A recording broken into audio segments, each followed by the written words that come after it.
Excellency President John Dramani Mahama, even as we subject the party to a competitive democratic process, I still believe irrebattably that he remains a presumptive nominee to lead the party into the 2024 presidential and parliamentary elections. The national chairman of our party, national chair of our Council of Elders, the General Secretary, very respected members of our Council of Elders, very distinguished delegates of the National Democratic Congress.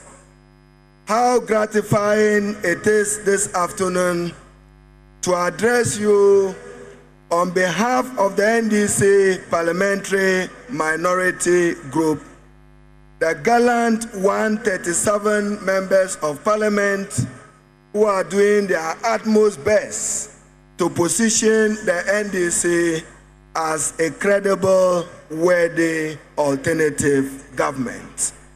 I bring to you warm felicitations from the entire caucus, which is united to work around the leadership of our party to save this country, to save our economy from President Nana Addo Dankwa's misrule and misgovernance. Distinguished ladies and gentlemen, in every civilized democracy, there is what we call the essential ingredients of the democratic process. One of it is that there is freedom of expression, freedom of speech, built on the foundations of what is referred to as an independent electoral commission. One of the requirements, again, is an independent media that regulates and reports the affairs of state. Ladies and gentlemen, as I address you, we should be mindful that the decisions we take as a party, in particular the election of our national officers, have implications for our party's future.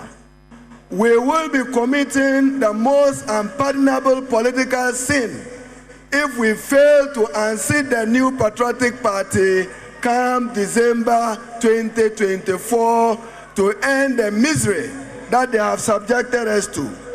Distinguished ladies and gentlemen, I want to limit myself to attempts by the new patriotic party government in cohort with the Electoral Commission of Ghana to deny Ghanaian citizens legitimate guaranteed constitutional right under Article 42 of our Constitution, which guarantees the right of every citizen of 18 years and above to be on the electoral roll and to be registered as a voter.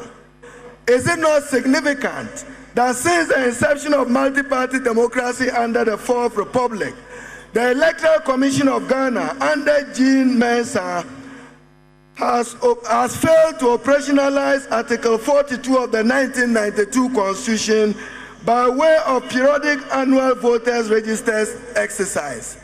Since 2020, Ghanaians who have attained the age of 18 into 2021, 2022, and probably even to the early years of 2023 have not been given the opportunity to be registered as voters. We simply in the NDC cannot understand this, and we have a duty to defend the constitutional ideals, and in particular Article 42 of our Constitution. Is it also not instructive that they are masquerading to deny us of a deserved victory in the 2024 elections when we are told that they want to use the Ghana card as basis for electoral register? First of all, we know that the Electoral Commission of Ghana under Article 45, 46, 47 of the Constitution is not subject to the direction of any person control or organization, but at least the National Identification Authority is not such independent. The current voter register has a population of 17 million Ghanaian people. The total registered persons under the National Identification Authority is 16.7 million. Let someone reconcile this for me. When you say you want to use the national ID card for basis of an electoral register where there is discrepancy between what is on your electoral roll as registered by the Electoral Commission of Ghana, distinct and different from what is on the national ID card roll. Significant for me to add that, for instance, in Ashanti region, out of 3.5 million, only 3.2 cards have been issued, representing 91.4%.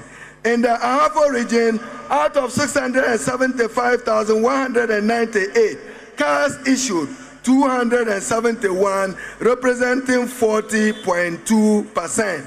In the Northern region, out of 1.3 million, only 840,000 cards have been issued, representing 64.46%. In the Central region, you have 1.8 million against 1.5. Ladies and gentlemen, as we address this Congress, President Nana Addo Dankwa has not only failed by creating economic mess, he has also gone ahead to create what you call a foreign policy crisis for our country. Those of you who listen to President Nana Addo Dankwa Akufo-Addo, former foreign minister of our republic, former attorney general, he simply failed momentarily to have impulse control and to ensure balance between foreign policy and the security of our state, when he openly condemned Burkina Faso and mentioned the Wagner Group of Russia. I have information that our ranking member on Foreign Affairs and our members on the Foreign Affairs Committee will ask for detailed briefing to Parliament on this reckless, irresponsible, unprofessional statement by the President of our Republic. If he cannot provide us with food, he should not let them bring guns on us as a country.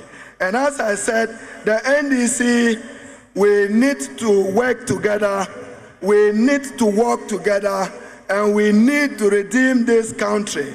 The state of our country is simply one, as many of you have witnessed. Excellency John Dramani Mahama, in 2016 to 2017, left a debt of 170 billion. Now increased 120 billion Ghana cedis. January 2017, it was reported by President Nana Addo Dankwa Akufo-Addo as colossal. Today, our public debt is in the region of over 450 billion Ghana cedis. That has occasioned what he denied when he said there will be no, and we are now hearing a program. So to the new patriotic party persons who just appeared before Congress to solidarize with us, your joy and celebration over the appreciation of the city may be short-lived. So don't over-celebrate. Inflation is still at 50%, cost of living is still high, cost of goods and services is still high. You are not able to determine even public sector wages. And now the minimum wage is 14.8 cedis, and a loaf of bread is 25 Ghana cedis. This can only happen under the non-performing party headed by President Nana Addo Dankwa Akufo-Addo.